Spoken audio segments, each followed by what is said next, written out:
Bien. Alors d'abord, je vais vous lire un petit texte dans la Gemara de Sanhedrin, d'Af Tzadik Zayin. La Gemara, elle parle de la fin des temps. Bon, c'est une des Gemarotes qui parle de la fin des temps. Tanya, Rabbi Yehuda Omer. Alors on avait déjà vu une partie de la Gemara ensemble dans un cours il y a quelque temps. Rabbi Yehuda il dit, dort chez Ben David, donc le Mashiach, la génération dans laquelle Ben David va venir, Bo Bet Avaad Ié les Znout, les endroits de Torah, les endroits où se réunissent les Chachamim, seront des endroits de Znout. C'est quoi Znout? Débauche. De débauche, ok. Alors, évidemment, c'est un peu exagéré le terme, mais ça veut dire qu'il y aura des déviances. Voilà. Quand on dit znout, c'est pas uniquement un problème, on va dire, de faute charnelle, mais c'est un problème de déviance. Écoutez bien. Via Galil, Yecherav, et le nord d'Israël sera détruit. Via Gavlan, et les Gavlan, c'est un endroit, pardon, ok. Il y a Hachem, il y a Esham, il va se détruire. Ve'an Shekvul, et les habitants des frontières d'Israël, Yesovez-vous, Meir les Ir. Ils vont errer de ville en ville. Ok. Vélo, Yichonenu, et ils n'arriveront pas donc à se fixer. D'accord? Enfin, ils vont, en fait, il n'y a aucun endroit qui va leur plaire. Ok? Sur cette phrase qu'on vient de dire, il y a deux explications. Certains disent que c'est les gens, ce qu'on appelle les gens des frontières, c'est le Sanhedrin. Bref, en tout cas, si on lit le pshat, on ne peut plus explicite, et ça fait froid dans le dos. Chochmat asofrim tisar. La sagesse de la Torah, des Chachamim, littéralement, elle va pourrir, ça veut dire qu'elle ne sera plus du tout considérée. Ir echet im asu, et ceux qui craignaient de fauter, donc les religieux, quoi, im asu, ils vont littéralement dégoûter les gens. Ou pnei ador, qui pnei akelev. Et la génération ressemblera au chien, pnei akelev. Sur ça, il y a deux explications. Il y en a une qu'on va citer rapidement, qui est très belle, qui malheureusement est d'actualité, et une autre qu'on va un peu plus approfondir. La première, c'est que il y a des ramim qui disent que le chien, il marche toujours devant son maître, n'est-ce pas? Et quand quelqu'un marche devant quelqu'un d'autre, on a l'impression que c'est lui qui dirige. Mais le chien, il se retourne sans arrêt pour checker, pour voir si son maître il le suit. Et en fait, de là, on apprend que les dirigeants de la fin des temps, au lieu de diriger, ils se poseront constamment la question de savoir qu'est-ce que le peuple veut. Alors qu'en fait, ce qu'on devrait attendre de nos dirigeants, c'est qu'ils fassent ce qu'ils ont à faire. Et là, non, ils ne savent pas diriger. Ok? Ça, c'est la première explication. Et la deuxième explication, c'est que... ouais. C'est comme quand il voit Hava, c'est il veut. Ah, Hava. Voilà, c'est vrai. Et la deuxième explication, c'est que le chien, il est considéré par les Chachamim. Alors bon, il y a des limoudim dont on apprend ça, etc. Mais peu importe. L'idée, c'est quoi? C'est que le chien, c'est un animal qui n'a pas honte. Par exemple, à la différence du chat. Le chat, quand il fait ses besoins, il les cache, oui. Et le chien, non. Un chien, il fait ses besoins n'importe où, et ça ne le dérange pas du tout. D'accord? Et donc le chien, il incarne souvent, voilà, et puis il aboie quand il a envie, etc. Il n'a pas peur de déranger. Et il a d'autres qualités, le chien, mais en tout cas, il est considéré par les Chachamim comme un animal qui n'a pas de honte. Il ne sait pas ce que c'est que la honte. Et en fait, la honte va disparaître et on n'aura pas de boucha. Alors on va expliquer cette idée-là. D'accord?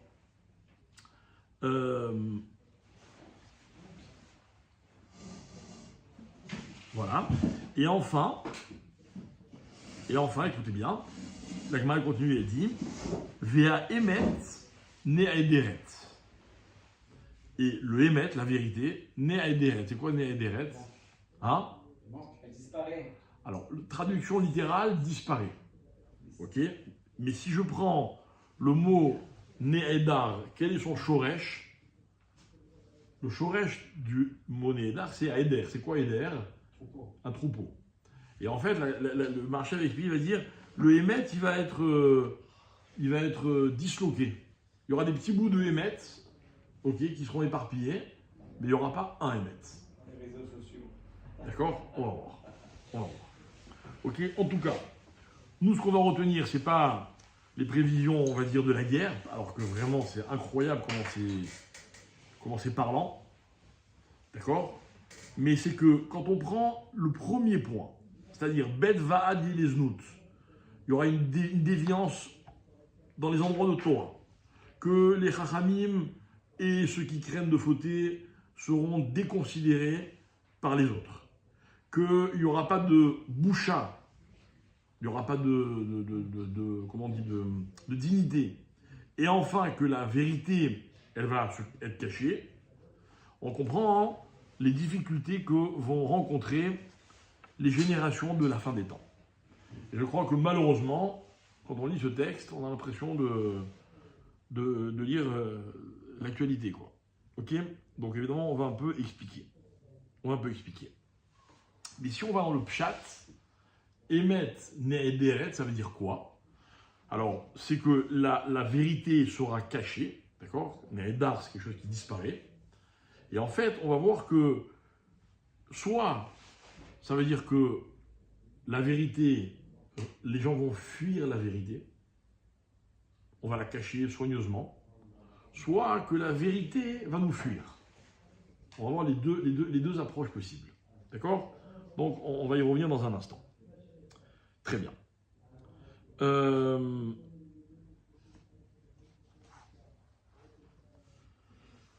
Alors, l'idée générale de tout ce texte-là, c'est que il y a, en fait, on va être en manque, on va dire, de repères. C'est-à-dire quoi? Que les gens vont aller de ville en ville, donc ils vont fuir leur maison, ils vont aller de ville en ville, ne trouvent pas leur endroit. Ça veut dire quoi? Que l'endroit de Torah, il y aura des déviances. Même un endroit qui est censé être protégé, il est plus protégé. Ok? Qu'est-ce que ça veut dire que les Chachamim, enfin les gens qui représentent la Torah, ils seront méprisés? Les gens qui on est censé avoir confiance, on leur fait plus confiance. Qu'est-ce que ça veut dire qu'il n'y aura plus de kavod? Alors, ça c'est ce qui va expliquer le reste, ok? Et enfin, que le Emet va disparaître, c'est finalement l'aboutissement de tout ça. Donc, il y a comme s'il y avait dans ce texte de la Gemara une espèce d'évolution, on va dire, d'intensité. On va du moins grave au plus grave, mais on est toujours dans la même idée où finalement on ne trouve pas de repère, on n'a pas de repère. Voilà, ce qui va caractériser la fin des temps, c'est malheureusement le manque de repères. Bien. Alors, évidemment, tout ça, il faut l'expliquer. Et si on en parle, c'est parce que on va lire dans la paracha le fameux conflit qui démarre entre Esav et son frère Yaakov. Donc, inutile de vous rappeler, Esav incarne le monde occidental, donc qui démarre son histoire à travers ce fameux peuple qu'on appelle Amalek, ok, c'est-à-dire une espèce de force qui va constamment essayer de faire changer et de dénaturer le peuple juif. Ça, c'est Amalek. Et de l'autre côté, il y a Yaakov qui va donc donner naissance aux 12 tribus qui vont vivre toutes les promesses que Hachem a faites à Abraham, à savoir l'exil, puis après la Torah, puis après Eretz Israël, et malheureusement ce cycle sans arrêt qui va se répéter tout au long de l'histoire. Et en fait, comment ça commence? Alors la Torah me dit qu'il y a 2 enfants qui naissent chez Yitzhak. Le premier, la Torah me dit, Vayetze Arishon, le premier qui sort, il est Admoni, c'est-à-dire quoi, Admoni, il est rouquin. Kulo keaderet siar, il est entièrement recouvert de poils. D'accord, donc il a peine à être un enfant. Vaikréou, Shemo, Esav. Et ils l'appelèrent Esav. Qui l'a appelé Esav? Non. Tout celui qui le voyait, il l'appelait Esav. Hein? Le poilu. Ouais, mais pourquoi Esav? Parce que Esav, ça vient du mot Laasot. Et en fait, il était fait. Assouille. Assouille, Esav, c'est un jeu de mots. Les gens disent, ah, mais c'est pas un bébé, quoi. Il est déjà fait, littéralement. Ok? Il est déjà grand. Il est déjà grand. Très bien. Ça arrive, et juste après, il y a son frère qui sort. Et le deuxième, il attrape le talon de Esav. Il veut sa place, quoi. On va expliquer. Vaikra, et là c'est au singulier. Vaikra chez Yaakov. Et il l'a appelé Yaakov. C'est qui le singulier? Son père. Ok? Et la Torah, elle dit, la Torah continue, elle dit, Vaïgdelo Améharim, donc les deux enfants grandissent, Vaïe Esav Ish Yodéat Saïd Ish Sadé. Donc Yaakov, pardon, Esav, c'est un chasseur. Ok? Un chasseur, c'est quelqu'un qui a un objectif et qui va tout faire pour atteindre son objectif. D'accord? Donc il aura la patience quand il faut avoir de la patience. Il saura repérer ses proies quand il faut les repérer. Et en fait, le chasseur des temps modernes, il va être tantôt séducteur, tantôt dictateur, tantôt cruel, tantôt... Enfin bref, il va s'adapter à son objectif. Pour arriver à ses fins, il est capable d'adopter toutes les attitudes qui existent. Ok?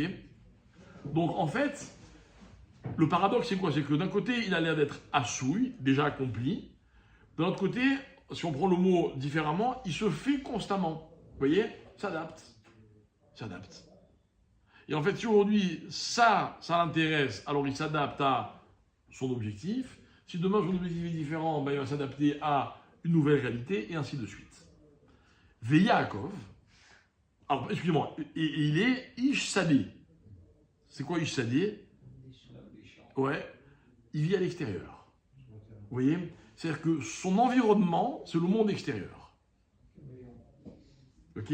Donc il est très sensible à ce qu'on dit ailleurs, très sensible à la tendance. Et constamment, il s'adapte. Yaakov, Ish Tam. C'est quoi Tam? Tam, ça peut vouloir dire deux choses. Soit c'est le naïf, ok? Soit c'est le simple en fait. Tam, c'est le simple. C'est quoi simple? Qu'est-ce qui est simple dans la vie? C'est ce qui est fait d'une seule pièce. Dans la vie, il y a les éléments qui sont composés et les éléments qui sont faits d'une seule pièce. D'accord?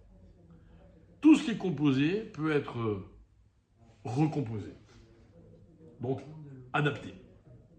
Ce qui est fait d'une seule pièce, ce sont des choses ou des hommes, des personnes qui ont un seul objectif, une seule fonction. Yaakov, il est Tam. Et Yaakov, il est Yoshev. Il est assis. Être assis, c'est être stable. Par exemple, je vais vous donner un exemple parce que c'est bien de se trouver des références par rapport à la halakha. Dans la prière, il y a deux passages qui sont les passages les plus importants de la prière. C'est quoi? Shema, Amida. Bravo. Ok. Qu'est-ce qui est plus important, le Shema ou la Amida? Amida. Le Shema. Comment? Alors, en termes de prière, c'est-à-dire de demander à Hachem, l'Amida, c'est le cœur de la prière, certes, mais la Torah, elle a obligé l'homme à lire le schéma 2 fois par jour. C'est-à-dire, la prière, elle est midé rabanan dans sa formulation, l'amida, bien qu'il y a une obligation midéoraïta de prier tous les jours, mais ce n'est pas défini, alors que le schéma, il est une obligation de la Torah 2 fois par jour, tel qu'il est écrit, tel qu'on le récite. Ok? L'amida, ça se fait debout, par kavod, David Hachem. le schéma, ça se fait assis. Il faut s'asseoir pour faire le schéma. Pourquoi? Parce que pour bien faire son schéma, il faut être Yoshev, c'est-à-dire qu'il faut être stable. Vous voyez? Donc Yoshev, c'est pas juste une position. D'accord? Imaginez que je fais cours, vous m'écoutez, vous êtes debout. Si je vous vois debout pendant mon cours, bon, à part s'il n'y a plus de place, hein, mais enfin on a de la marge, c'est si par exemple, ça me donne l'impression que à tout moment vous pouvez repartir, quoi. Alors que quand on s'assoit, bon, on s'installe. D'accord? Installe-toi. D'accord? Donc Yaakov, il est Yoshev. Et où il est Yoshev, Yaakov? Yoshev Ohalim. Yaakov, il a créé un cadre, il est dans son élément, il se concentre sur ses objectifs, c'est ça Yaakov. Le paradoxe, c'est que d'un autre côté, pourquoi il s'appelle Yaakov? Parce qu'il a attrapé le Ekev, le talon de son frère. Or, le talon de son frère, ça symbolise quoi? La place qui n'est pas la sienne, mais qu'il veut avoir. Et d'ailleurs, il finira par l'avoir. D'accord? Donc, quelque part, il est sûr de lui, il est bien assis. D'un autre côté, il court après quelque chose. Ok. Donc, la Torah continue. Elle me dit que Yitzhak, il a une préférence pour Esav, parce que justement, il était habile avec sa bouche. D'accord? Donc, Yitzhak, c'est pas notre thème. Il voit en cela une qualité, peu importe. C'est pas non plus, comment dire, c'est pas un idiot, Yitzhak. Il a aimé Esav, pas parce qu'il pensait que c'était le plus grand sadique. D'ailleurs, la Torah, elle précise pourquoi il aime Esav. Alors que juste après, la Torah me dit, Rivka ou et Yaakov, et Rivka, la mère, elle aimait Yaakov, on ne me dit pas pourquoi. Pas besoin d'explication. D'accord? Très bien. Et puis la Torah, directement, elle arrive à un épisode, un événement qui se passe, qui pourrait être un fait divers. Un jour, Yaakov, il cuisine un plat de lentilles. Et voilà que ce jour-là, Esav rentre des champs, Véhou Ayef, il est fatigué, il a chassé. Rachid va nous expliquer qu'est-ce qu'il a chassé ce jour-là. Alors Esav dit à Yaakov, Ali Tenina mina adom adom azé, donne-moi de ce rouge-là, car je suis fatigué. Entre parenthèses, c'est moi qui rajoute, la Torah elle dit, Alken Karachemo Edom. Il a demandé donne-moi de ce rouge, ah bah Esav, il va incarner la civilisation qu'on va appeler Edom. Quoi? Parce qu'il a dit que le plat était rouge? On va voir. Yaakov ne se fait pas avoir, il dit ok, donne-moi ton droit d'aînesse, et qu'est-ce qu'il dit Esav? Ça ne me sert à rien. La mazéli béro, j'en ai pas besoin. D'accord? Donc Yaakov, il lui dit jure-moi, il lui jure, il lui vend le droit d'aînesse, et Yaakov lui donne son plat de lentilles. D'accord? Fin de l'histoire. Ah oui, la Torah conclut quand même, Vaïvez, Esav et Abéchora, Yaakov a méprisé, Esav, pardon, a méprisé le droit d'aînesse. Voilà. Ça c'est l'histoire, on va dire, c'est l'antichambre de l'histoire. Si on est capable de comprendre ce passage, on peut tout comprendre. On peut comprendre toute tout ce qui va se passer dans l'histoire, qui va opposer Yaakov et Esav, donc jusqu'à la fin des temps. D'accord? Petite question. Pourquoi la Torah a choisi de me raconter juste l'épisode du plat de lentilles? Qu'est-ce qu'il avait de tellement significatif, à part qu'il a vendu son droit d'aînesse? Mais la Torah insiste. Hein? Il a peut-être préparé son goût. Qui? Mais peut-être, mais tu vois bien que ça, on le sait depuis le jour où il est né, qu'il attend l'occasion. La Torah, elle aurait pu juste me dire que finalement, Esav, il a vendu son droit d'aînesse. D'accord, ça c'était important. Hein? Qu'est-ce qu'il comptait faire avec le... Non, mais pourquoi le plat de lentilles? Ça qui m'intéresse. Pourquoi on me dit il était fatigué? J'imagine qu'il rentrait tous les jours fatigué du travail. D'accord? Pourquoi on me dit que c'était des lentilles, enfin un plat rouge? Tous ces détails, mes amis, ils sont importants. Précise que les lentilles, c'est pas forcément grand chose, alors que les droits d'aînesse, c'est très important. D'accord, encore une fois, mais la Torah, ça, elle le dit quand elle dit Vaïvez et ça va être Abéchora. Et ça, clairement, il a méprisé le droit d'aînesse. Ok? Le tarif, ça ne m'intéresse pas.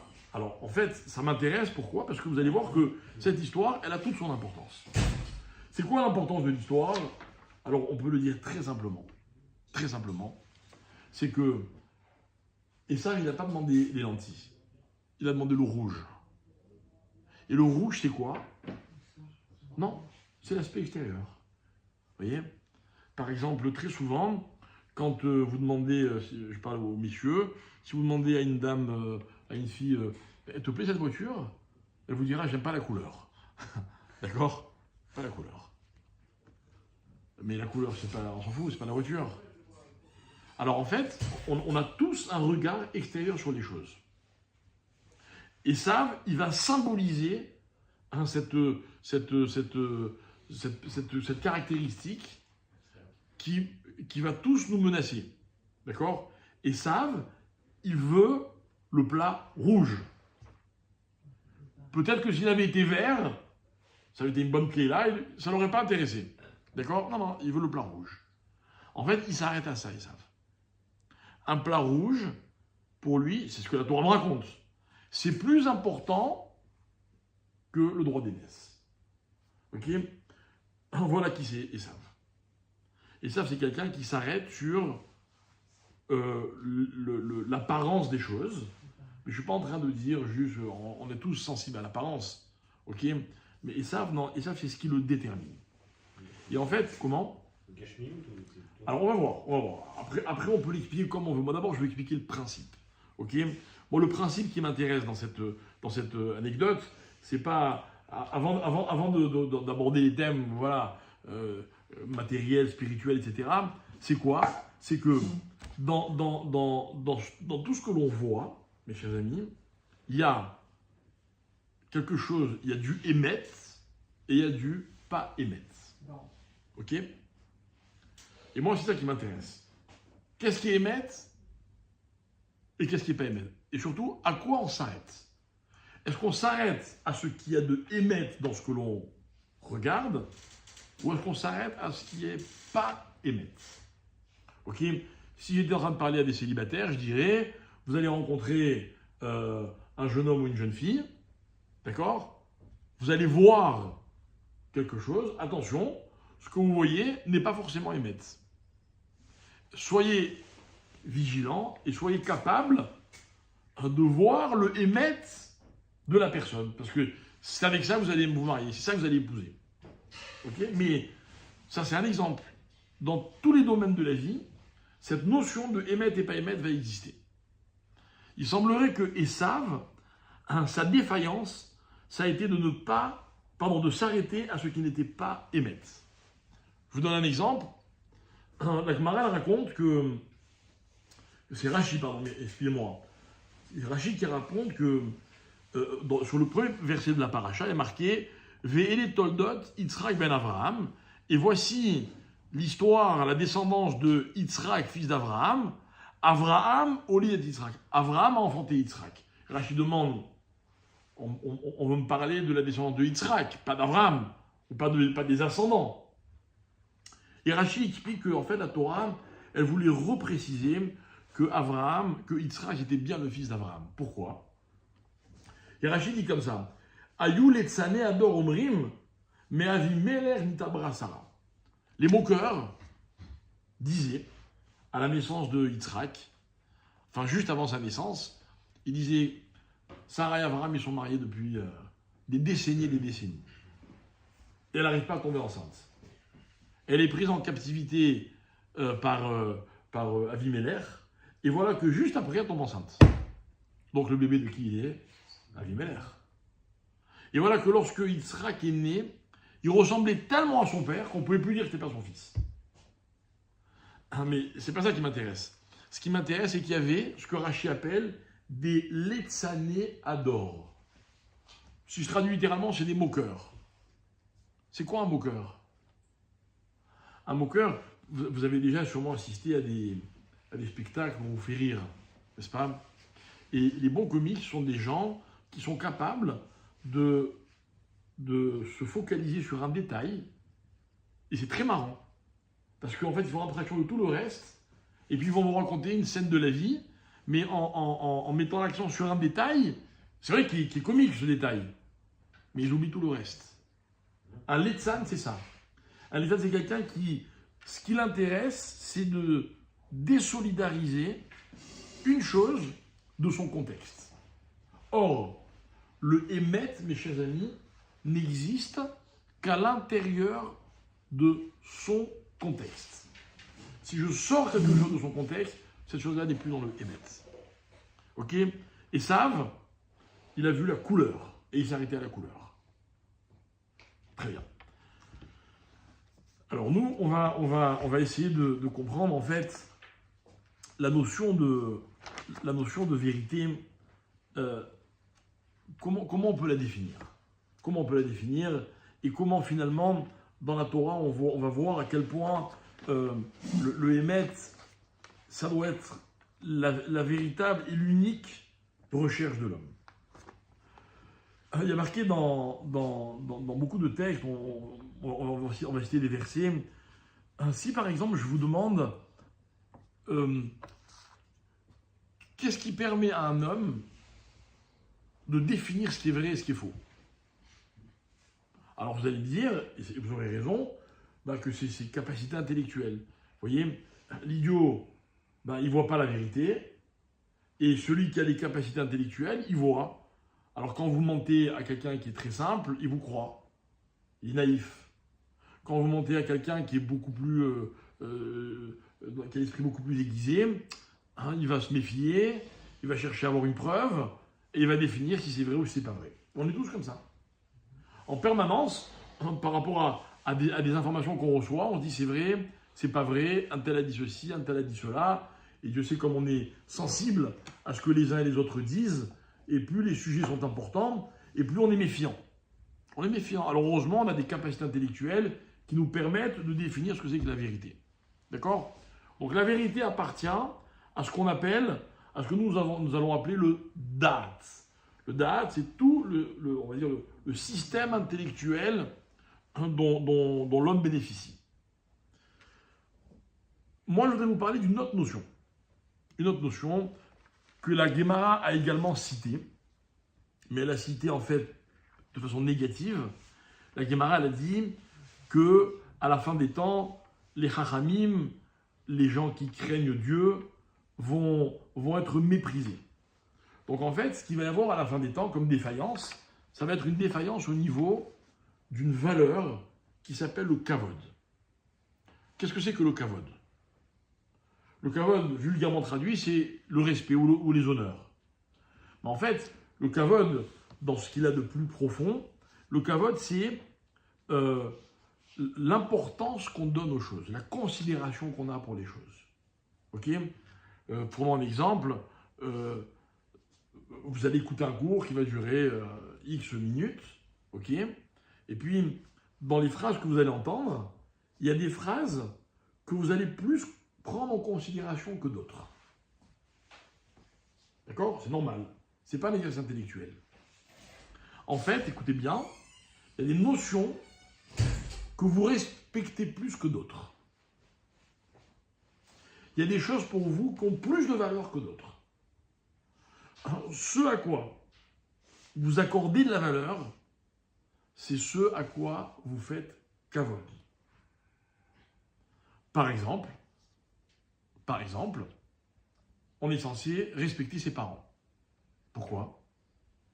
On est censé, c'est la mise à la Torah, on est censé être conscient de la valeur de nos parents. Ok? Alors, si vous respectez vos parents, quand ils vous disent quelque chose, alors vous le prenez en compte. N'est-ce pas? Imaginez maintenant qu'un très grand rabbin vient vous voir et vous dit quelque chose. Ah, très grand rabbin, très grand rave, j'ai du kavod, ce qu'il m'a dit, c'est important. Imaginez maintenant que ce rave vous a dit quelque chose, et puis il y a un très grand professeur de ce que vous voulez, un scientifique, il vous dit le contraire. J'ai une question.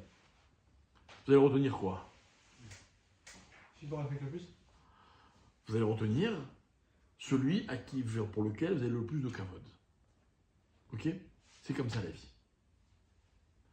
Maintenant, la notion de kavod, mes chers amis, écoutez bien quel est son siège. Et encore une fois, ça se voit dans plusieurs psaumes.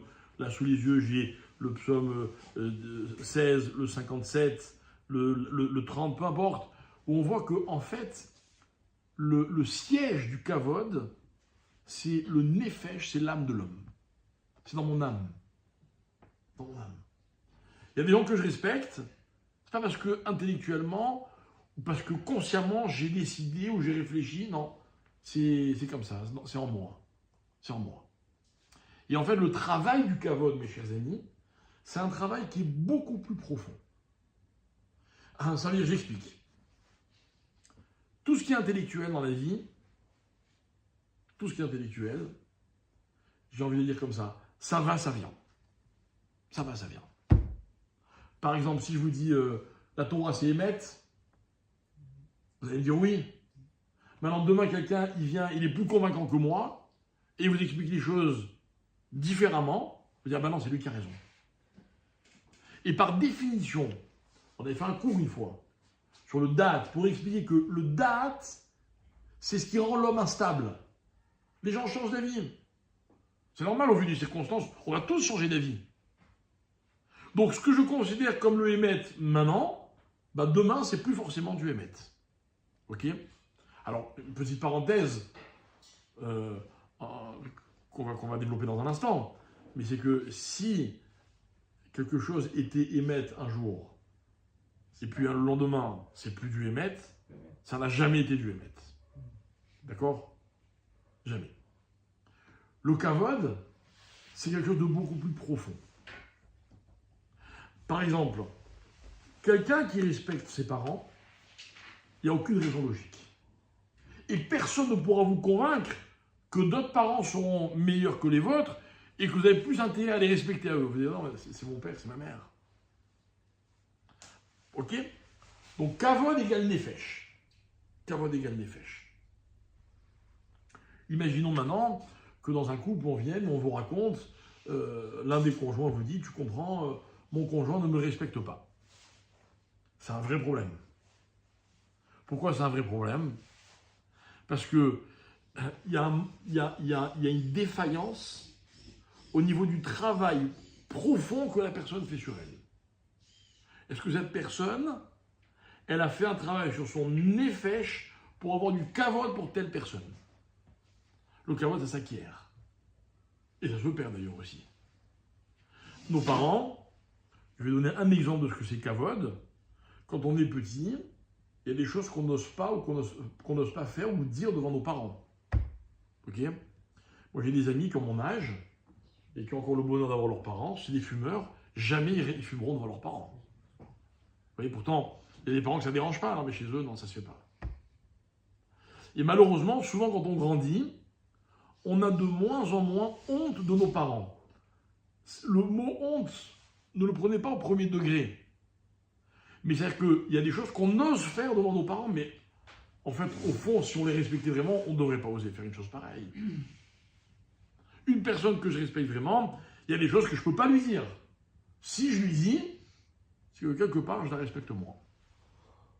Ah, peut-être qu'aujourd'hui, je l'aime plus qu'avant. Possible. Mais en même temps, si je l'aime plus, donc je me permets plus, c'est que je la respecte moins. Donc le kavod, ça reste un travail quotidien, de toute la vie. Toute la vie. On ne respecte pas quelqu'un définitivement, ça n'existe pas. Ok? Mais ce qui est intéressant, c'est que on va faire un parallèle entre le kavod et le émet. Ok? Ça veut dire qu'en fait, le problème que nous avons les uns et les autres pour définir ce qui est vrai et ce qui ne l'est pas, c'est un problème de considération vis-à-vis de la vérité. Vous savez, il y a beaucoup de gens qui ne sont pas très très honnêtes. Quand je dis beaucoup, c'est certainement, en tout cas moi, malheureusement, je m'inclus. C'est que la vérité, des fois, on va un peu là. Par exemple, je ne vais pas vous dire toute la vérité, vous voyez. Mais il y a des choses où je vais m'arranger pour dire une phrase, je n'ai pas menti, mais j'ai soigneusement camouflé une partie, donc voilà. D'accord? Il est où le problème? Qu'est-ce qui fait dans la vie qu'on n'est pas vraiment émette? Et la réponse, elle va être que, en fait, on n'est pas vraiment émette parce qu'on n'a pas suffisamment de kavod pour la vérité. Vous entendez? Le problème, mes chers amis, c'est pas d'être honnête ou menteur. On voudrait tous être honnêtes. Vous dites à quelqu'un que c'est malhonnête, c'est vraiment, comment dire, une attaque qui très difficilement, que personne n'accepte. On va le dire un peu différemment. Est-ce que celui qui m'embrouille, est-ce qu'il respecte le Emetz? Est-ce qu'il a du kavod pour le Emetz? Celui qui a du kavod pour le Emetz, il ne peut jamais mentir. Et bien, vous voulez que je vous dise quelque chose? Quand la Gemara nous dit qu'à la fin des temps, on ne respectera plus les lieux de Torah, on ne respectera plus ceux qui étudient la Torah, on ne respectera plus ceci, cela, et je vous ai parlé des dirigeants qui ne sont pas des vrais dirigeants. C'est quoi tout ça? C'est quoi tout ça? C'est quoi Emet Me'ederet? Mais la vérité, elle existe, elle est là, la vérité. Avec ou sans moi, la vérité existe. Oui, mais en fait, les gens ne vont plus respecter la vérité. On n'a pas de carotte pour la vérité. On n'est pas des menteurs, mais on n'est pas Emet. Ok? Et je vais vous dire la vérité. Vous entendez des informations. Vous entendez des informations. Voilà, ce soir, Netanyahou, il annonce qu'il va faire un cessez-le-feu, il y a un accord, etc. Tout le monde va commenter la décision de Netanyahou. Bon, vous allez dire, c'est normal, ça concerne tout le monde. Ok? Mais il y a des gens qui vont vous dire, mais en fait, il ne tient pas ses engagements, c'est une erreur monumentale, stratégique, à cause de ça, il va y avoir telle conséquence, machin, etc. À part, que tout le monde parle sans savoir, parce que je pense que personne, une poignée de personnes connaissent vraiment les tenants et les aboutissants. Il a expliqué ce soir, moi j'entendais dans la voiture, 3 raisons pour lesquelles il accepte le cessez-le-feu. Elles sont vraies, elles sont fausses, peu importe. C'est sûr que ce n'est pas les raisons pour lesquelles il a décidé de faire un cessez-le-feu. Les vraies raisons, il ne nous les dit pas. Et il a raison. Allez savoir s'il n'y a pas des pressions internationales, des échanges, des ceci, des cela. Si tu fais ça, alors je te fais ça. Pour moi, c'est certain que c'est ça. C'est sûr et certain. Mais il ne peut pas nous le dire. D'accord. Mais nous, on va se permettre de commenter, alors qu'on ne connaît pas la vérité. Mais si on respectait la vérité, vous savez ce qu'on devrait dire tous? Je ne sais pas. J'ai aucune idée. Je n'ai aucune idée. C'est bien, c'est mal, qui peut savoir? Qui peut savoir? Et malheureusement, ce qui se passe, c'est que chacun donne son avis,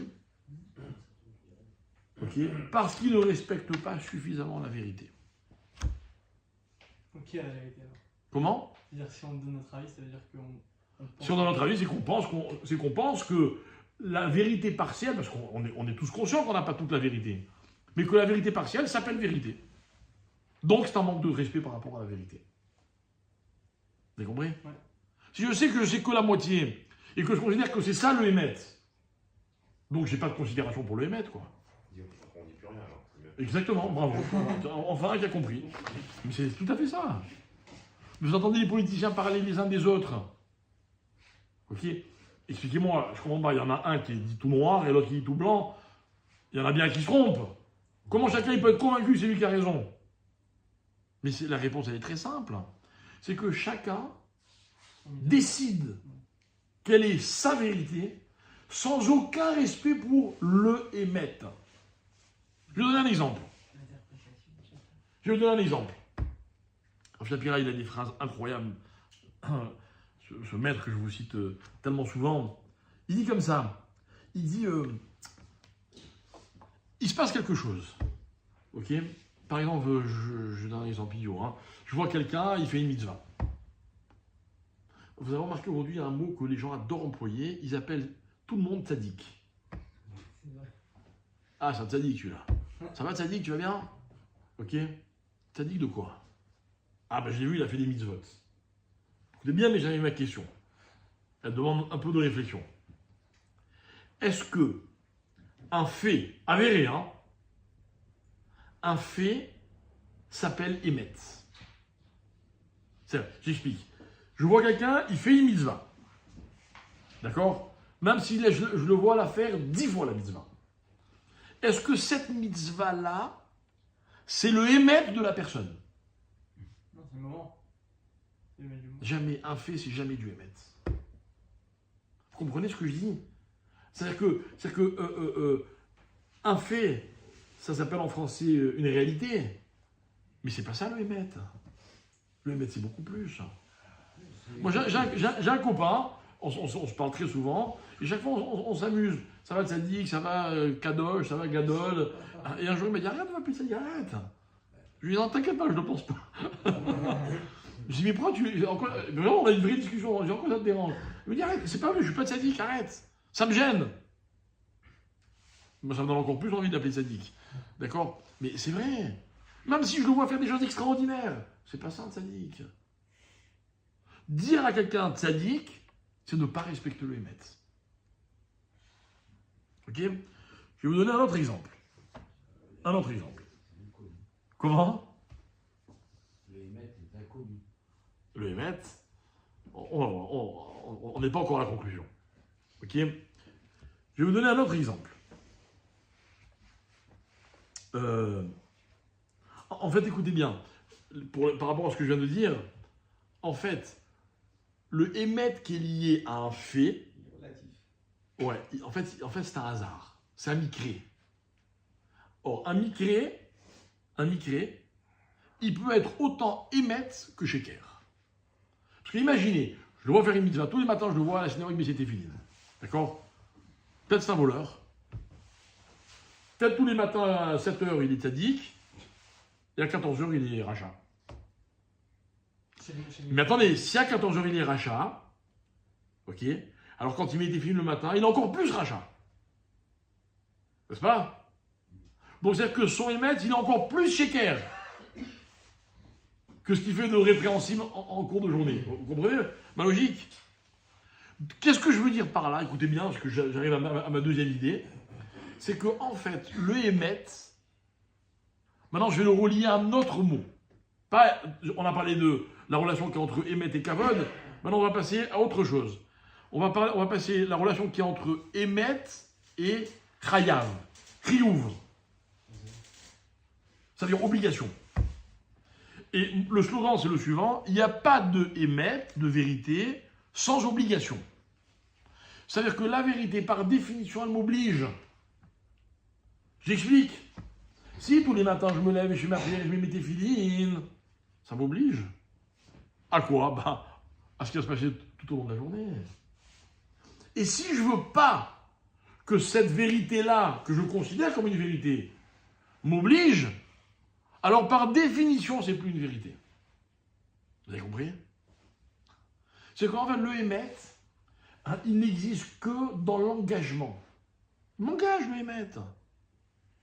Vous comprenez? Je ne peux pas choisir de dire la vérité et de ne pas dire la vérité. Soit la vérité, c'est une obligation, mais vis-à-vis d'une obligation, il y a une attitude très particulière. L'obligation, pas besoin de vous expliquer ce que c'est. Soit c'est pas du émet. Ça ne m'oblige pas, c'est que c'est pas du émet. Pardon.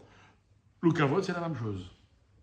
Les gens que je respecte, j'ai le choix de les respecter ou pas? Ben non. Si réellement je considère ces gens-là par rapport à ce qu'ils sont, j'ai pas le choix, moi, de les respecter. J'ai plus le choix. Maintenant, il rentre le plus grand rabbin du monde. Je peux dire, bon, attends, je réfléchis, je respecte ou pas. Mais non, si vraiment lui, c'est un vrai tzaddik, hein, ben, j'ai pas le choix. Mon père, il rentre. Je peux dire, attends, je réfléchis ici. Non, non, ton père, tu respectes, point. Kavod. Un homme qui dirait, moi, ma femme, j'ai pas envie de la respecter. Ça marche? Ça marche pas. C'est une obligation.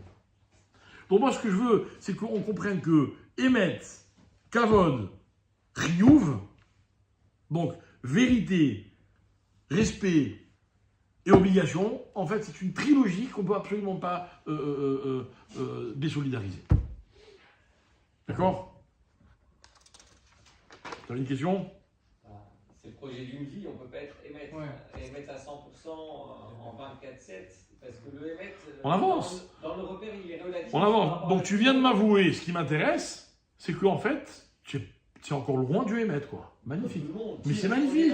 Mais qui est dans le émettre Ah, mais vous vous rendez compte de ce que vous venez de dire? D'accord, mais attention. On a conscience. Attends, maintenant, je vais te piéger. Enfin, tu t'es piégé tout seul. Donc finalement, hein, tu te sens tellement chayav, ça veut dire l'obligé du émet, que du coup, tu te retrouves obligé de dire que tu n'es pas émettre. Mais je tente. Ah, très bien, ça c'est encore un problème. On va voir quelle est la bonne attitude. Mais déjà, ce que tu as dit, qui est une réalité qui nous concerne à tous, c'est notre réalité à tous. Mais c'est ça la relation qui est entre Emet et Chayav. Je ne peux pas dire que je suis Emet. Parce que vis-à-vis du Emet, j'ai une telle obligation, je peux dire que moi je suis dans le Emet. C'est pour ça qu'on n'est pas sadique, c'est pour ça qu'on dit qu'on n'est pas sadique. Alors comment on affirme tellement de choses, alors qu'on sait qu'elles ne sont pas forcément Emet? Question de tout à l'heure, on ne peut plus rien dire. Parce qu'il y a le émettre relatif. Ah, mais le Emet relatif, c'est tout sauf du Emet. Oui, mais Il ne peut pas être relatif, le Emet. C'est pas possible. Le émettre doit être absolu, il ne peut pas être relatif. Absolu, sinon ça n'existe pas. Mais déjà tendre vers le il émettre, est c'est obligé déjà. d'être relatif aujourd'hui. Oh non, non, on n'y est pas encore, on n'y est pas encore. Vous posez la même question, on n'y est pas encore. On va y revenir. Ok? Ah, c'est compliqué, c'est ça le Attendez, je continue. Je vais encore plus loin.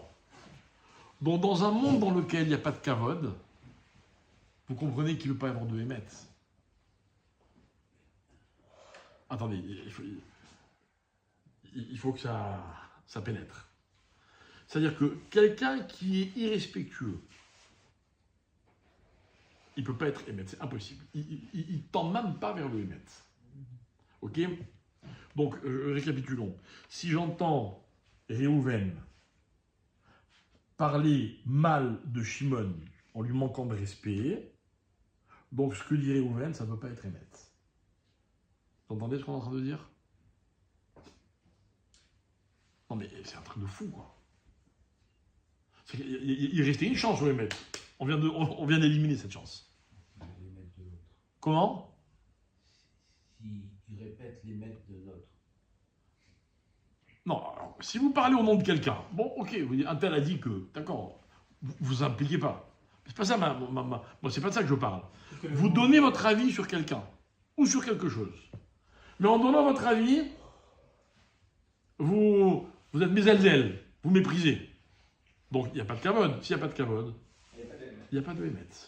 S'il n'y a pas de triouv, il n'y a pas de émet. S'il n'y a pas de kavod, il n'y a pas de émet. S'il n'y a pas de émet, il n'y a pas de kavod. S'il n'y a pas de émet, il n'y a pas de triouv. Vous voyez, c'est indissociable. Donc, ça veut dire que l'irrespectueux n'a aucun rapport avec la vérité. C'est un truc de fou. Donc, en fait, si je résume la Guémara, parce que c'est ça qui m'intéressait, la Guémara, qu'est-ce qu'elle dit? Elle dit, en fait, on va arriver à une génération, celle de Ben David, où il n'y aura plus de kavod. Où il n'y aura plus de kavod.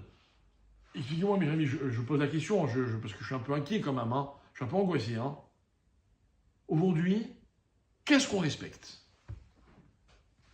Dites-moi une chose qu'on respecte de façon universelle. Une chose.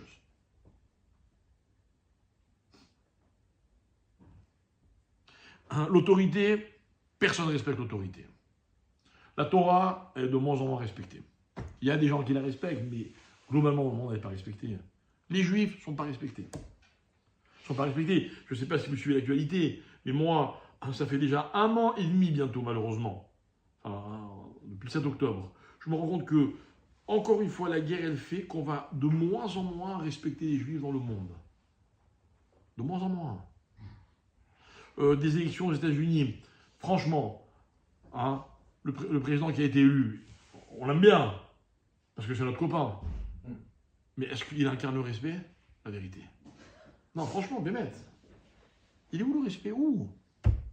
Est-ce qu'aujourd'hui, les enfants respectent leurs parents? Est-ce que dans les couples, les gens se respectent? Il y a de moins en moins de kavod dans le monde, pour ne pas dire qu'il y a... Vous voyez, une société dans laquelle il n'y a pas de limite. On peut tout dire. On peut changer tout ce qu'on a envie de changer. On peut dire tout ce qu'on veut de tout le monde.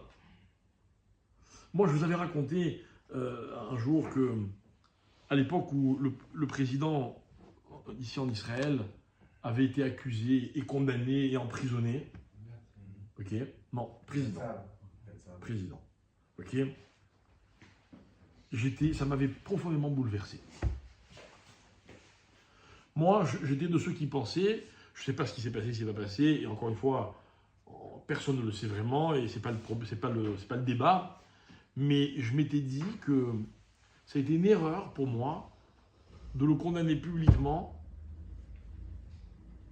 parce que c'était la seule autorité qui restait, en tout cas en Israël, qui était plus ou moins respectée, le président.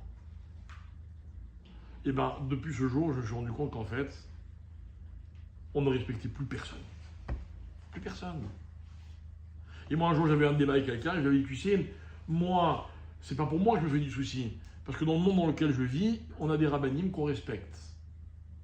Qu'on soit d'accord ou pas d'accord avec eux. Mais il y a des milieux dans la société où, expliquez-moi, qui on va respecter qui? Quoi? Les gens ne se respectent même plus à eux-mêmes. Ils disent une chose, ça ne pose aucun problème de dire le contraire le lendemain. Aucun problème. Regardez par exemple le débat sur la démocratie aujourd'hui en Israël, à l'heure à laquelle je vous parle. Ok? On fixe les règles d'une démocratie, et puis si on n'est pas content, ah ben non, c'est antidémocratique, mais c'est des règles que vous avez fixées vous, quoi, je comprends pas. C'est pas grave, on change. On change. Ok? C'est ce que j'appelle le problème de kavod. Un monde dans lequel il n'y a pas de kavod est un monde dans lequel il ne peut pas y avoir de émet. Les deux sont étroitement liés. Ok? Pardon? Un monde dans lequel il n'y a pas de kavod est un monde dans lequel les choses n'ont pas de valeur. Ok? Je donne encore un exemple. Aujourd'hui, le prix des choses n'est plus du tout un repère sur la valeur des choses. Il y a des choses qui valent beaucoup d'argent pour rien, on ne sait pas pourquoi. Combien ça vaut un appartement à Tel Aviv sur le bord de mer? Ne me dites pas, il n'y a pas de prix, il n'y a pas. Un jour, on m'a fait visiter un appartement, on m'a dit, tu sais combien il vaut tant. Je dis, mais quoi, c'est le prix du marché? On me dit, non, il y aura quelqu'un qui va tomber amoureux, il va l'acheter. Mais il n'y a pas de prix, quoi. Il n'y a pas de prix. Je continue, je poursuis mon idée. Aujourd'hui, les gens, ce qu'ils sont payés pour ce qu'ils font, n'a aucun rapport avec ce qu'ils font. Vous avez des gens qui gagnent des sommes astronomiques sans rien faire, ou en faisant des choses qui sont rien. Truc de fou. C'est-à-dire que ce que vous avez, ce que vous possédez, la valeur de ce que vous possédez, ou de ce qu'on vous donne par rapport à ce que vous êtes ou vous faites, n'est plus du tout révélatrice de votre vraie valeur. Aucun rapport. Aucun rapport. Vous avez des médecins qui gagnent des clopinettes, et des gens, parce qu'elles sont capables de faire des vidéos qui attirent du monde, qui vont toucher des sommes qui ne veulent rien dire. Rien. Aujourd'hui, on est dans l'argent, comment on appelle ça, l'argent virtuel. Il a combien le bitcoin aujourd'hui? 16 000. Hein? 16 000. 16 000 quoi? 80 000. Tu rigoles quoi? Il frôle les 100 000. Les 100 000. Les 100 000. Ça valait combien il y a 1 an, 2 ans, 5 ans, 10 ans? C'est un truc de fou. Et par rapport à quoi? On ne sait pas. Ça ne veut rien dire, quoi. Rien. Vous comprenez qu'il n'y a plus de valeur aux choses. Normalement, la valeur est censée être révélatrice du kavod qu'on a pour les choses. Aujourd'hui, il n'y a pas de kavod. Donc un pompier devrait gagner des milliers. Comment? Donc un pompier devrait Par exemple, un pompier doit gagner des milliers, tout à fait.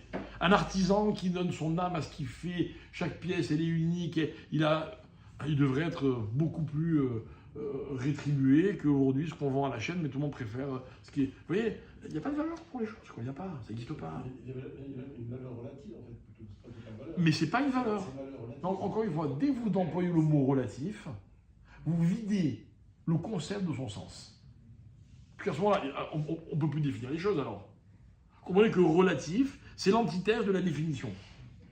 Bah oui. C'est un moment donné. Comment? Ça va bien à un moment donné. Non, Qu'on lui donner. je veux bien qu'avec ça, vous expliquiez ce qu'on appelle le sentiment. Ça, je suis d'accord. Moi, j'aime une personne, vous ne l'aimez pas, ben, c'est relatif. Moi, mais ok, c'est des sentiments. Mais c'est pas on ne peut pas fixer une valeur par rapport à ça. Ou alors, la valeur, c'est plus du tout quelque chose qui est révélateur de quoi? Du kavod. Alors que normalement, oui. Regardez, je vous donne un exemple. L'argent, c'est bien ou c'est mal? Ça tend dans les deux côtés. Vous voulez que je vous dise la vraie réponse? Ah, si l'argent est une valeur, c'est bien. Si l'argent n'est pas une valeur, ce n'est pas bien. Vous voulez un exemple? Donne un exemple. Parce que la France est nette. Il y avait une synagogue, ici à Tel Aviv, où pendant des années à Kippour, ils vendaient l'ouverture du Héral à 2000 shekels, 2500 shekels, c'était genre bout du monde. Et puis un jour, il y a un groupe de personnes qui sont venues, je ne vais pas vous les décrire. Ok, du jour au lendemain, pendant Kippour, les gens ne comprenaient pas ce qui se passait. Ils ont acheté à 100 000, 200 000. Ils ont vidé la valeur, la mitzvah de sa valeur. Voilà. Moi, j'ai aucun problème qu'on donne 200 000 à la Tzedaka. C'est pas. D'abord, j'aimerais bien savoir si ces gens ont payé ce qu'ils avaient promis. Par expérience, parce que ça m'est arrivé pas dans des sommes comme ça, mais des gens qui m'ont promis des sommes importantes n'ont jamais payé. Jamais payé. Moi, dans ma synagogue, c'est arrivé plusieurs fois qu'il y ait des gens de passage, on ne sait pas d'où ils viennent, ils ont un look un peu particulier, d'un coup ça s'envole, tout le monde est content, machin, et moi à chaque fois je dis, moi je suis sceptique. Sceptique. Et des exemples, je peux en donner plein. Hein. Je pourrais même vous donner les noms si je voulais. Et je veux pas. Non. Si lui ne peut pas les recevoir, ces sommes-là. Non, mais alors justement, ça que je veux expliquer, c'est que ça ne veut plus rien dire. Maintenant, le gars qui va donner 200 000 quand quelqu'un donnait 2600 en faisant un effort, ben pour lui, c'est pas un effort. Donc c'est révélateur de rien, quoi. En général, d'ailleurs, cet argent, ils l'ont mal gagné. Donc vous voyez bien que là, l'argent, il est négatif. Alors que le gars qui a vraiment sué pour gagner son argent et qui va donner beaucoup moins pour acheter une mitzvah parce que ça lui tient à cœur, on ne parle pas de la même chose. Vous parlez de valeur absolue, pas de valeur relative. On prend alors on va prendre l'exemple, vous parlez du Mincoin. Autre exemple, les montres de collection. Ouais. Vous avez une vidéo là-dessus. Ça valait une fortune il y a 3-4 ans. Vous prenez une Rolex Daytona, ça valait 50 000 euros, 100 000 euros. Non, tombait à 20 000 euros. Donc c'est la valeur qu'on lui donne en fait. Et la valeur qu'on lui donne, c'est la vérité à l'instant T. Vous voyez ce que je veux dire? C'est qu'il y a 3 ans, Donc, la valeur qu'on lui donnait. Maintenant, donc ce n'est pas une vraie. Non, mais donc c'est pas une vraie valeur. Donc l'argent n'est plus un indice de la valeur des choses. Il est l'indice d'une mode. C'est pas ça la valeur des choses. Imaginons qu'un homme, il est fou amoureux de sa femme, d'accord? Parce qu'elle incarne tous les canons de la beauté actuelle. D'accord? Et puis un jour, sa femme, elle est démodée. Ça prend 5 ans, 10 ans, 15 ans, et puis elle n'a pas bougé, elle n'a pas évolué, elle est restée là. Il la trouve plus belle. Ok? Alors, quelle valeur il donne à cette personne? Alors ne me dites pas encore... Ah, mais je refuse ce mot. Ce mot-là n'a pas sa place dans notre réflexion. Parce que dès que vous parlez de relativité, ok, on n'est plus dans la valeur de la chose. On est dans la valeur qu'on veut bien donner à la chose. Votre père. C'est ça. Mais je vois votre père. Ouais. Vous l'avez admiré quand vous étiez jeune? Et aujourd'hui, vous l'admirez encore? Mais vous l'admirez encore? Mais je m'excuse, votre père, il est complètement dépassé aujourd'hui. Hein. Si je peux me permettre, je ne le connais pas, d'accord? Vous avez compris l'idée? Mais l'admiration que vous avez pour lui, ok, c'est une admiration qui est absolue. Parce qu'elle est le reflet de la valeur que vous accordez à votre père. C'est intemporel, en fait. Comment? C'est intemporel. Par Par exemple, j'ai dit tout à l'heure, un Hémet qui a été un Hémet et qui n'est plus, en fait, il n'a jamais été Hémet. Ouais. Voilà, donc la relativité n'existe pas dans notre réflexion. Parce que sinon, vous videz de son sens justement toute l'idée. Alors, maintenant, ce qui est intéressant, c'est quoi? C'est que la Gemara nous l'a dit depuis déjà très longtemps. C'est marqué dans la Mishnah, dans Avot. Kol mashebara, kadebochulu bara et la lirvodo. Il y a un texte qu'on a cité de nombreuses fois, dans lequel la Mishnah nous dit tout ce que Dieu a créé, il a créé pour son kavod. Et on s'est demandé, parce que c'est surprenant, quoi, Hachem, il veut juste qu'on l'honore. Non. En fait, tout ce qui a été créé dans le monde, tout ce qui existe, est censé avoir une valeur. Ok? Hein? Est-ce qu'on est capable de donner aux choses la valeur qu'elles méritent, ou est-ce qu'on n'est pas capable? Vous savez, il y a de très nombreux débats, où vous avez des gens qui pensent quelque chose. Moi, je vous donne un exemple, je suis rabbin, pour moi, la Torah, c'est le Hémet, Akadosh Baruch Hu, c'est le Hémet absolu, etc. Ok? Eh bien, il y a des gens qui ne sont pas d'accord. Ils ne sont pas d'accord avec moi. C'est leur droit, mais vous comprenez que si je suis quelqu'un de convaincu, vous ne pouvez pas me faire changer d'avis. Vous ne pouvez pas. Et en fait, si vous me faites changer d'avis, c'est qu'en fait, j'ai jamais été convaincu. Donc, finalement, j'ai jamais vraiment respecté Hachem. C'est dur ce que je dis, parce qu'en fait, on ne saura qu'à la fin. Mais si je suis capable de donner du kavod à quelque chose, ça s'appellera kavod si c'est une réalité qui ne change jamais. Des fois, on fait des erreurs. Des fois, on ne respecte pas. Ok, donc tu as fait une erreur, donc tu vas voir la personne que tu respectes en disant, écoute, je suis désolé, je t'ai respecté par erreur, hein. Vraiment, Mechila. Mais c'était une erreur, donc c'est pas du kavod. C'est du kavod par erreur. Ok, ça peut exister. Il y a des gens qui respectaient Dieu et un jour ils disent, je me suis trompé, Dieu ne mérite pas ce respect. Non, ok. Ou l'inverse, ou l'irrespect par erreur. L'irrespect par exemple, si on a fait par nos parents à un moment donné, à un moment. Mais Malheureusement, mais. Quand on est dans une situation d'irrespect, alors on n'est pas dans le kavod, donc c'est sûr qu'on est dans l'erreur. Oui. Enfin, en tout cas, je ne suis pas en train de définir cet état de fait, parce que c'est pas ça qui m'intéresse. Moi, ce qui m'intéresse, c'est de définir ce que c'est kavod. Kavod, c'est-à-dire que c'est quelque chose qui est absolu, ok, et vous ne pouvez pas me faire changer d'avis. Et si vous me faites changer d'avis, ben, je vais dire avec les mots de la Gemara, il barère d'avoir les mafria, c'est-à-dire que rétroactivement, je me rends compte qu'en fait, c'était pas du vrai kavod, c'est du kavod par erreur. Ça arrive. Il y a des gens pour lesquels on a beaucoup de considération, puis un jour on est vraiment déçu, mais c'est un sentiment terrible, quoi. C'est un sentiment d'erreur, avec tout ce que ça implique. Ok? Il y a peut-être des gens qui ont un jour été déçus de leurs parents, que Dieu nous en préserve. Et ils se disent, mais quoi, je l'ai admiré, et puis je me rends compte qui c'est. Ça existe. Ben, en fait, tout était une erreur. Ce qu'on appelle du sheker. Vous ne validez pas l'expression, il n'y a que les idiots qui ne changent pas d'avis. Mais encore une fois, on peut changer d'avis. Mais on est encore plus idiot si on change d'avis dans le mauvais sens. Très bien. C'est-à-dire que si je change d'avis pour aller du sheker vers le Hémet, alors je ne suis pas idiot. Mais si j'étais dans le Hémet et qu'un jour je change d'avis vers le sheker, je ne le sais pas, mais en fait je suis encore plus idiot, quoi. Ouais. D'accord? Encore une fois, on reste dans quelque chose d'absolu. Ok? Bien. Alors on va essayer de conclure. En fait, mes amis, moi, je vais encore un petit peu plus loin. En fait, ce que je veux dire, c'est que, voilà. Regardez, je reprends l'expression de la Gemara. La Gemara, elle parlait des Chachamim, et elle disait Chochmat asofrim tisrach. Donc, la sagesse des Chachamim, des maîtres, elle va. C'est quoi le mot tisrach? C'est dégradé, on va dire. Ouais, mais c'est masriach.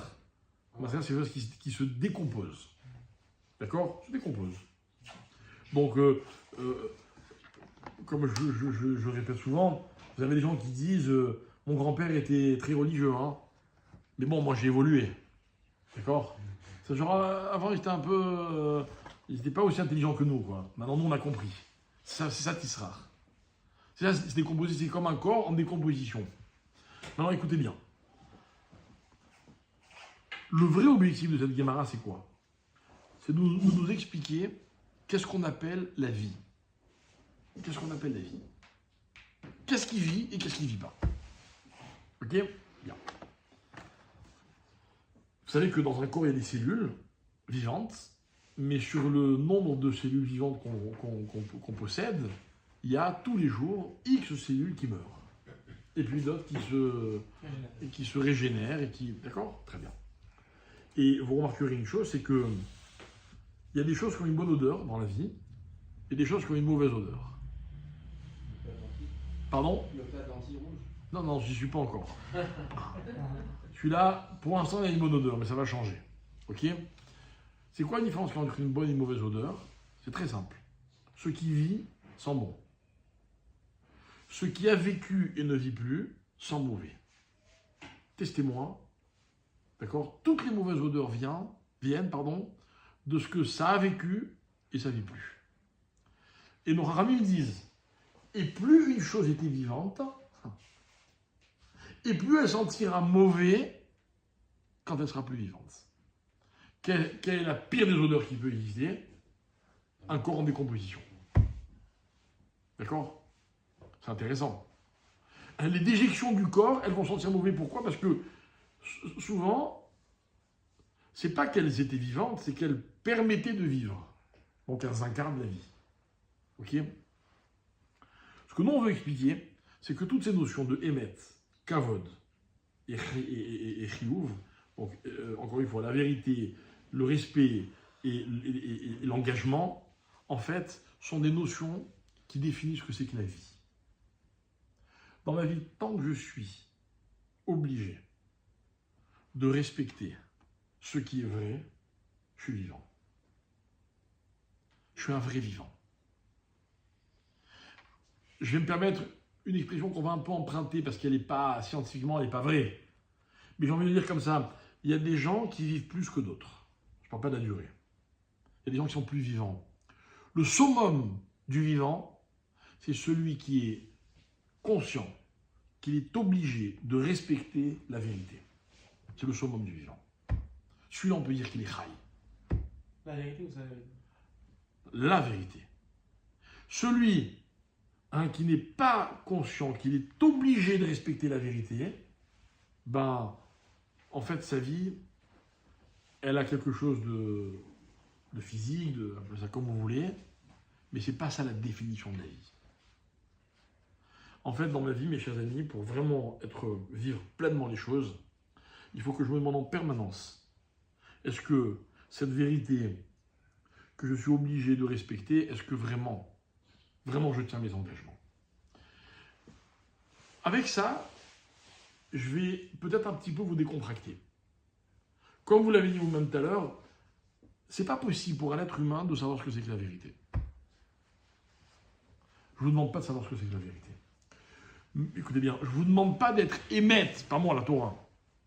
La Torah me demande d'être conscient de l'obligation que j'ai de respecter la vérité. D'abord parce que, comme vous avez dit tout à l'heure, c'est comme ça que je vais m'en rapprocher. Mais même si je ne sais pas combien de temps il me reste, mais à l'instant T, mon attitude correcte vis-à-vis de la vérité, c'est d'être conscient que je suis obligé de la respecter. Voilà. Alors regardez autour de vous. Tout le monde vous dira, moi je respecte la vérité. Mais peu de gens vous diront, moi je suis obligé de respecter la vérité.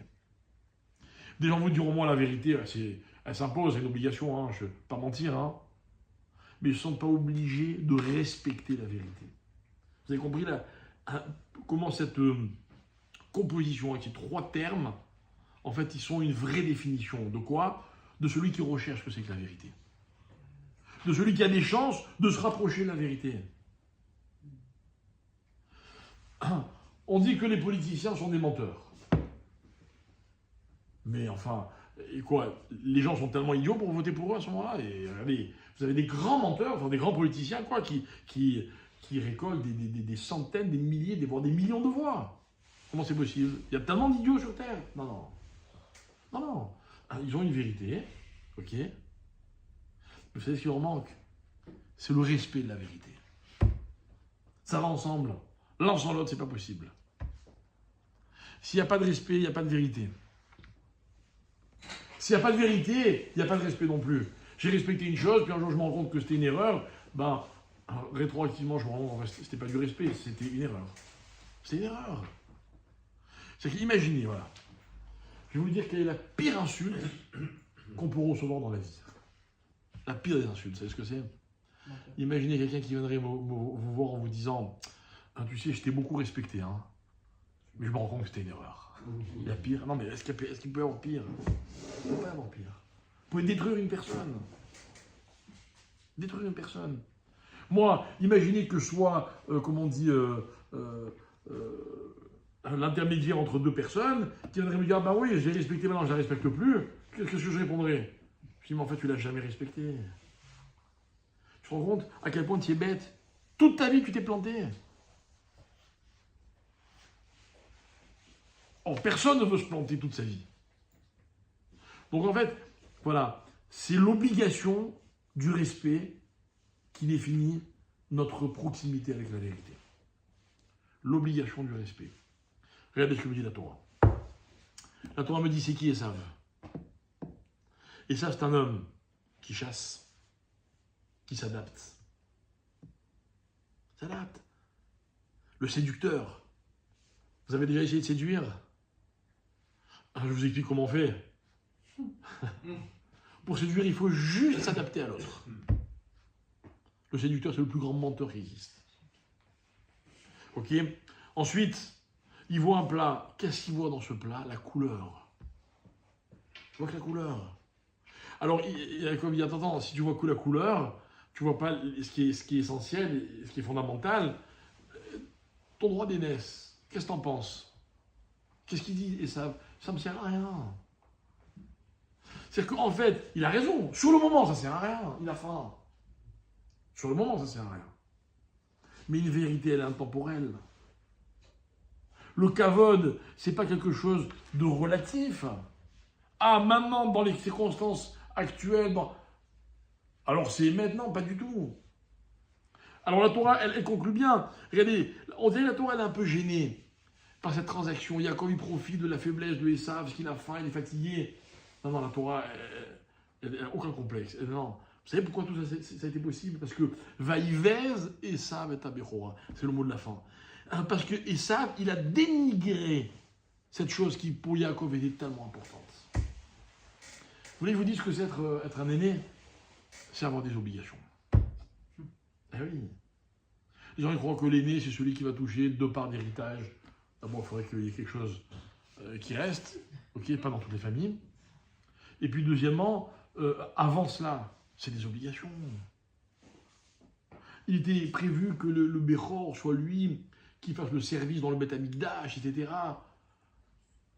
Ces gens-là, ils ne peuvent pas gagner d'argent, ils sont débordés, quoi. Ils ont des missions, ils n'ont plus le temps de gagner de l'argent. Ils ont des obligations. Et ça, il a dénigré l'obligation, ça ne l'intéresse pas. Alors moi, voilà, on va conclure.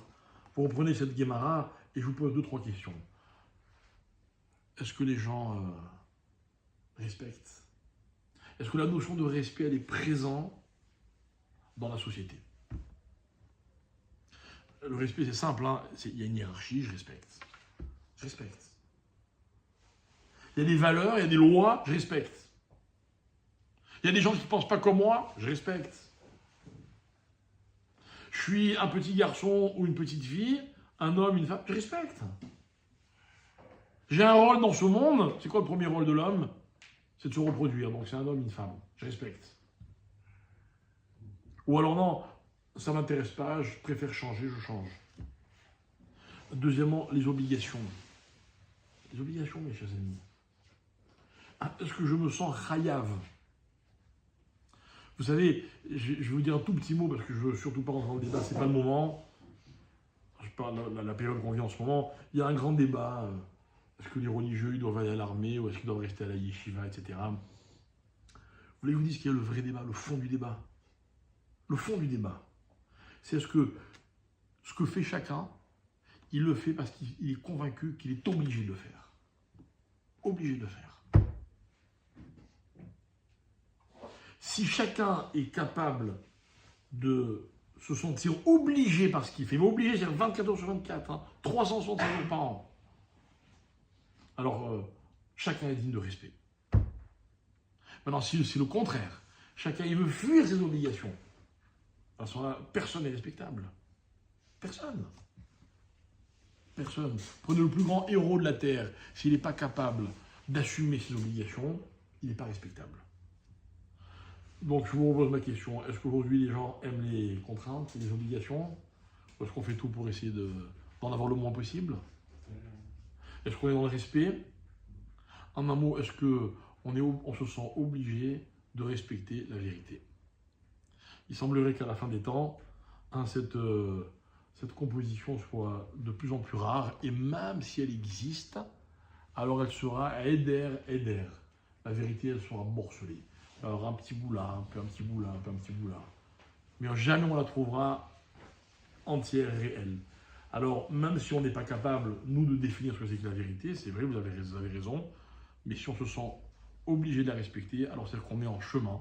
Et c'est ça qui fait de nous ce que nous sommes. Je ne vous demande pas de connaître la vérité, encore moins de l'incarner. La Torah me demande de la rechercher. Mais avec l'honnêteté selon les bases que nous avons expliquées ce soir. Voilà mes chers. Exactement.